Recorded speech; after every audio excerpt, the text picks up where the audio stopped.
आणि बुलेटिनच्या सुरुवातीलाच महत्त्वाची बातमी आहे। संजय राऊतांनी अप्रत्यक्षपणे शरद पवारांवरती निशाणा साधलाय। जर तुम्ही आमच्या सोबत संघर्षात राहिलात तर ठीक आहे, नाहीतर आम्ही हे तुमच्याशिवाय लढू असं राऊतांनी म्हटलंय। शरद पवार वारंवार अजित पवारांसोबत व्यासपीठावर दिसतात, त्यामुळे संजय राऊतांनी हा निशाणा साधलाय। आजही राज्य सहकारी बँकेच्या कार्यामध्ये अजित पवार आणि शरद पवार एकत्र आहेत। याच अनुषंगाने राऊतांनी हा निशाणा साधलाय शरद पवारांवर। पण त्यांच्या राजकारणाची पद्धत वेगळी आहे, आमची पद्धत वेगळी। आम्ही बाळासाहेब ठाकरेंचे चेले आहोत। आम्ही फटे लेकिन हटे नाही या भूमिकेचे।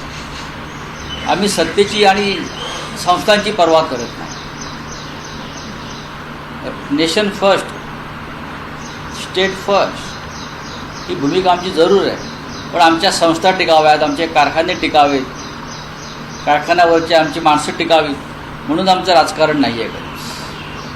आमचं राजकारण हे गरीब फाटक्या लोकांचं राजकारण, जे येतील ते आमच्याबरोबर नाही त्या त्यांच्याशिवाय। हा वीर सावरकरांचा मंत्र जो आहे तो आमचा प्रेरणा असतो। आलात तर तुमच्या बरोबर, नाही तर तुमच्या शिवाय।